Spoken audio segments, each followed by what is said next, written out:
Hey everyone, welcome back. Today we're diving into something really hits close to home. The recent flash floods in Spain. Yeah. It's just devastating. Mm. Over 200 lives lost and just widespread destruction across the region. And what's so interesting about this is it's not just like a regular storm. We're talking about this powerful meteorological phenomenon called a DN. Right, a Deanne. And I think for a lot of our listeners, it might be the first time they're hearing about this. So I thought Absolutely. maybe we could start there. What exactly is a DNN and how did it lead to such catastrophic flooding? Sure. So DANA, it stands for Depression Aislada en Niveles Altos, which translates to an isolated depression at high levels. Okay. And essentially what that means is it's a low pressure system that becomes cut off from the main atmospheric circulation. Okay, so it's like this sort of standalone weather system. Yeah, it's kind of like a rogue low pressure system, if you will. Okay. And what happens is these DNAs, they can sometimes stall over a particular region, and in this case, it's stalled over Spain. And when that happens, all that all that energy gets trapped, and you get these torrential downpours. I read that these DNAs are pretty common in Spain, particularly along the Mediterranean coast. Is that right? Yeah, that's true. Especially during the fall. So what made this one so different? Why was this DNA so much more devastating than previous ones? Well, there were a few factors at play here. The first one is the unusually warm Mediterranean sea temperatures. Okay, so how does the sea temperature play into all of this? Well, warmer sea surface temperatures mean more evaporation, right? So you've got more moisture in the air. Gotcha. And that extra moisture essentially fuels the DNA, making it much more powerful. So it's like adding fuel to the fire. Exactly. It's like supercharging the system. Wow. And then you also have to consider the atmospheric conditions at the time. You had this really unstable air mass with warm, moist air at the surface and much colder air aloft. Okay. And that difference in temperature, that creates a lot of instability. Right. So when you combine that instability with all that extra moisture from the warm sea, you've got a recipe for some really intense rainfall. And that's exactly what happened. Yeah. It's hard to even imagine the impact this has had on those communities. I was reading some accounts from residents in Piporta, which seems to have been one of the hardest hit areas. Yeah. And they're saying that this DNA was 3 times worse than the floods they experienced back in 1957, which Yeah. up until now were considered the worst they'd ever seen. Wow. I mean, 1957 floods were devastating in themselves. They caused like at least 81 deaths. Right. To hear that this was 3 times worse, it's heartbreaking. Yeah, it's hard to comprehend the scale of it all. This event has actually even surpassed the 1996 Biescas campsite tragedy, Oh, right. where 87 lives were lost, making this Spain's deadliest natural disaster to date. It's tragic. Going through the sources, they just paint this incredibly vivid picture of the immediate aftermath, these flash floods just ripping through towns with little warning. I mean, can Yeah. you imagine It's terrifying. being caught in your car or even in your own home as Right. these walls of water just come crashing in? It doesn't bear thinking about. Just the sheer scale of the destruction is immense. Mm. Entire neighborhoods were submerged, infrastructure crippled. And the cleanup is going to be a monumental task. Right. It's not just about the immediate response, it's about the long road to recovery. Exactly. The sources were indicating that it could take weeks, potentially even months, Wow. to just clear the debris. They're talking about a debris field that's just absolutely staggering. I mean, Hard to even fathom. this is a task that's going to require a massive coordinated effort or Absolutely. just to restore some sense of normalcy to these communities. Yeah, it's going to take a long time. It sounds like, though, the Spanish authorities are really throwing everything they've got at this disaster. Yeah, they've been working tirelessly. I was reading about the deployment of first responders, Oh, yeah. and the numbers are just incredible. Over 7,000 soldiers mobilized, in addition to countless firefighters and police officers. It's a massive operation. And it really speaks to the gravity of the situation, right? Absolutely. They're really pulling out all the stops. And speaking of dedication, I was really struck by the reports of the Guardia Civil's underwater teams. Oh, yeah, those guys are incredible. For those who aren't familiar, the Guardia Civil, that's Spain's national police force. Right, And they have these highly trained specialists, these underwater teams. right. And during this disaster, they were working tirelessly, even conducting rescue operations at night in extremely dangerous conditions. I mean, talk about bravery and commitment, huh? Yeah, they're true heroes, putting their lives on the line to save others. It's incredible to hear about their efforts, but Hmm. even amidst this tragedy and the heroism of the first responders, there was this other incident that unfolded, something that seems to have really shaken Spain. I'm talking about the royal visit and the public's reaction to it. Oh, right, the royal visit. Yeah. Yeah, that was something else. So King Felipe VI and Queen Letizia, they visited Paiporta Yeah, to offer their condolences, their support to the affected community. right. But what they encountered was this, I don't know, this level of public anger and frustration that we rarely see directed at the Spanish monarchy. Yeah, it was really unprecedented. The sources were describing locals hurling mud at the royal couple, shouting insults like, "Out! Out!" and even calling them killers. Wow. I mean, it's such a stark contrast to the usual image we have of the Spanish monarchy. Yeah, you don't often see that kind of animosity directed towards them. So what do you think was behind this outburst? Well, I think it was a combination of factors. There was this raw, visceral reaction to the devastation people had experienced. Yeah. And a lot of that anger was directed at the government and its perceived failure to adequately prepare for and respond to the disaster. So it's kind of like this spillover effect. Yeah, exactly. Yeah. The royals became this sort of symbol of the government's perceived failings. Even though they're not directly involved in those decisions. Right, but they represent the establishment, the powers that be. And it's interesting because even amidst all this chaos, amidst all this hostility, the king and queen, they really maintained their composure. Yeah, they handled it remarkably well, I thought. There were images of the queen with tears in her eyes. Yeah, I saw those. But the king just persistently trying to engage with residents, trying to offer words of comfort despite the, the hostility. Yeah, it was clear that they were genuinely trying to connect with the people. And yet the security detail had to intervene at several points. Oh, yeah, things got pretty out of hand. There were reports of a bodyguard getting injured and even damage to the prime minister's car. Wow, it was a really tense situation. It really underscores the depth of anger and frustration. Absolutely, it was palpable. This event, I think it raises so many questions about the role of leadership during times of crisis. Yeah, it's a complex issue. And it's a reminder that effective disaster response isn't just about logistics and resources. Right. It's also about understanding and addressing the emotional and psychological needs of those who are affected. Exactly. It's about empathy and compassion and understanding that people are hurting. It's about rebuilding trust and demonstrating that you're there for them, not just in the immediate aftermath, but in the long road to recovery. Absolutely. And that's something that I think we can all learn from this situation. Agreed. This whole thing, it's just a stark reminder that, even in the face of tragedy, there's often this political undercurrent. Right. This sense that those in power haven't done enough or haven't acted quickly enough. And sometimes that's the case, and sometimes it's just the perception. Right. But either way, it's something that leaders need to be aware of and sensitive to. Absolutely. And, when we consider the possible link between this devastating DNA and climate change, it adds like another whole layer of complexity to this whole situation, doesn't it? Yeah, it really does. It's like you said, we can't definitively say that climate change caused this specific DNA, Right. but scientists are becoming increasingly confident that there's a connection between warming sea temperatures, which we know is a consequence of climate change, Right. and the intensity and frequency of extreme weather events like this one.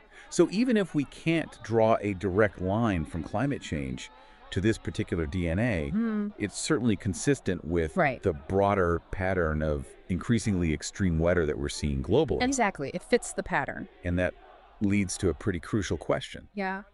Could this tragedy in Spain be a glimpse into our future? It's a sobering thought, isn't it? Or are we going to see more events like this No. more often as the planet continues to warm? It's a very real possibility. It's a question that demands our attention and our action. Absolutely. We can't just sit back and wait for the next disaster to strike. Right. We need to be proactive, we need to mitigate the risks, and we need to build resilience. The sources mentioned a few key areas where action is needed. For example, investing in early warning systems. Yeah, early warning systems are crucial. It seems like a no-brainer. They can give people time to evacuate, to seek shelter, Yeah. potentially saving countless lives. Exactly. It's all about giving people a fighting chance. But it's not enough just to have these systems in place, right? Right. We need to make sure that they're robust, Right? reliable, and that they reach even the most remote communities. Absolutely. They need to be accessible to everyone. Beyond warning systems, I imagine infrastructure plays a pretty big role too. Oh, absolutely. Infrastructure is key. We need to make sure that our infrastructure is strong enough to withstand these extreme events. Right. We need to build things that can handle the worst that Mother Nature can throw at us. That means things like, building sturdier bridges Right. designing buildings that can handle high winds and floods, Yep. improving drainage systems to prevent overwhelming runoff. Yeah, all of those things are critical. I mean, it sounds like a massive undertaking, Oh, it's a huge challenge for sure. but it feels essential given what's at stake. It is. The cost of inaction is far greater than the cost of investing in resilience. Right. We also need to prioritize educating communities about the risks of extreme weather, right? Yeah, education is key. And equipping them with the knowledge and skills to respond effectively. Exactly. We need to empower people to take ownership of their safety. You know, the sources also touched on the political and social dimensions of this tragedy, particularly, the public's outrage towards the royal family Right. and the government's response. Yeah, that was a really telling moment, wasn't it? Do you think this incident has any broader implications for Spain? I think it definitely raised some important questions about the relationship between the people and those in power. Like a breakdown of trust, Yeah. a loss of faith in the system? Yeah, there was definitely a sense of distrust and disillusionment among some segments of the population. Right. They felt let down, abandoned even. It really highlights that effective disaster response. It goes beyond just the physical aspects, right? Yeah, It's absolutely. about addressing the emotional Right. and psychological needs of those who are affected. It's about showing empathy, transparency, accountability. So much of what we've discussed today revolves around this concept of preparedness, being ready for the unexpected. Right. But when we're talking about events like this DNA, I mean, how do you even begin to prepare for something so powerful and unpredictable? That's the million-dollar question, isn't it? And there's no easy answer. But I think the key is to shift our mindset from reacting to anticipating. Okay. We need to move away from this idea that we can control nature and towards a more humble approach. One that recognizes that nature's going to do what it's going to do. Right. And our job is to be as prepared as possible. Exactly. And preparedness involves multiple layers. It starts with understanding the risks Right. and then taking steps to mitigate those risks. So things like early warning systems, infrastructure improvements, Yep. community education. All of that is part of the bigger picture of preparedness. But what about on like a more personal level? Right. What can individuals do to prepare for the possibility of extreme weather in their own communities? Well, there are a lot of things individuals can do. One of the most important is to create a family emergency plan. Okay. So everyone knows what to do if a disaster strikes. Right. Having a disaster supply kit on hand is also crucial. Okay. So you have food, water, medicine, other essentials. Right. In case you're without power or access to supplies for a few days. Gotcha. Knowing the evacuation routes for your area is also really important. So if you need to get out quickly, Exactly. you know where to go. Yeah, and I think one of the most important things is just to stay informed. Okay. Pay attention to weather forecasts. Right. Know the risks in your area. Yeah. The more you know, the better prepared you'll be. It seems like so much of it boils down to awareness and education. Absolutely. The more we understand the risks, Right. the better equipped we are to make informed decisions and take appropriate action. Exactly. Knowledge is power, especially in a crisis. You know, this whole conversation has been incredibly insightful, but Yeah. I gotta admit, it's also left me feeling a bit overwhelmed. I get it. It's easy to get caught up in the enormity of the challenges we're facing, It's heavy stuff. especially with the specter of climate change looming so large. Yeah, it can feel really daunting. So where do we go from here? I mean, what are the most pressing priorities in terms of mitigating the risks of extreme weather events and adapting to a changing climate? Well, there's no one-size-fits-all answer, but I think there are a few key things we need to focus on. Okay. First and foremost, we need to accelerate the transition to clean and renewable energy sources. Okay, so really tackling that root cause of the problem. Exactly. We need to reduce our reliance on fossil fuels Right. and move towards a more sustainable energy future. That makes a lot of sense. But what about the more immediate challenge of adapting to the changes that are already happening? Well, that's where adaptation comes in. Okay. We need to invest in resilient infrastructure, strengthen those early warning systems, Right. and support vulnerable communities that are disproportionately affected by extreme weather. It's a lot to tackle. It is, but it's not insurmountable. It sounds like it's going to require a combination of individual actions, Right. community initiatives, Yep. and global collaboration. We need everyone on board if we're going to make a real difference. I'm curious from your perspective, what are some of the most promising innovations or solutions that you've come across in terms of addressing climate change and its impacts? Well, there are a lot of exciting developments happening right now.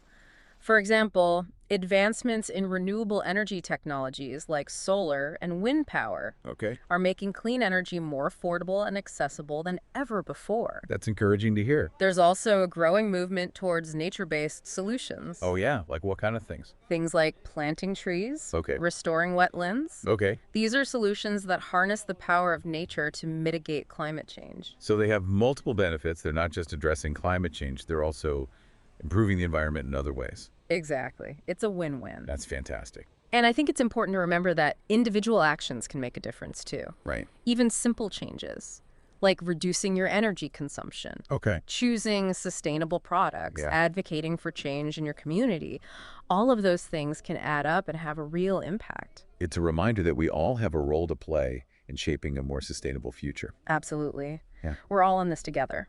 Wow. It really feels like we've covered a lot in this deep dive.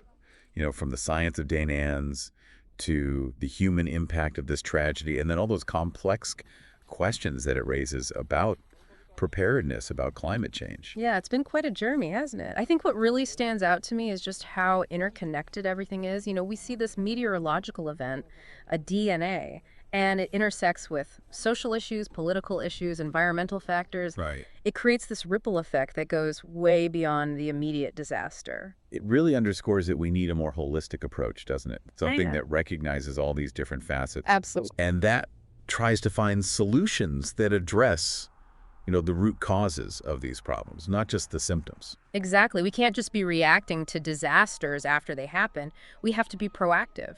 We have to be addressing these vulnerabilities head on. Right, whether it's strengthening infrastructure, improving those early warning systems, tackling climate change itself. Right. It's all connected. This has been such a thought-provoking conversation, and I'm just curious, from your perspective as an expert, what's one key takeaway you hope our listeners will walk away with from this deep dive? That's a great question. If I had to pick one thing, it's that we're not powerless. I think it's easy to feel overwhelmed by these challenges, whether it's extreme weather or the bigger picture of climate change. Right. But we do have the knowledge, we have the tools, we have the ability to make a difference. It starts with awareness, understanding the risks, and then taking action, both individually and collectively. I think that's such a powerful message of hope. I think it's easy to feel powerless in the face of all this. Right. But knowing that our actions can have a positive impact, that we can make a difference, Absolutely. that's incredibly empowering. Yeah, it's about taking ownership. It's about recognizing that we all have a role to play. Absolutely. Every step we take, no matter how small, it contributes to creating a better future. Right. It's about building a more resilient world, a more sustainable world for ourselves and for future generations. Well, this has been such an eye-opening conversation. Thank you so much for sharing your expertise, your insights with us today. I know I'm going to be thinking about this for a long time to come. It's been my pleasure. And I encourage all the listeners out there to keep exploring these issues, stay informed, and stay engaged. The future really is in our hands. That's a great note to end on. To all our listeners out there, thank you so much for joining us on this deep dive. Stay curious, stay engaged, and let's all work together to create a brighter future.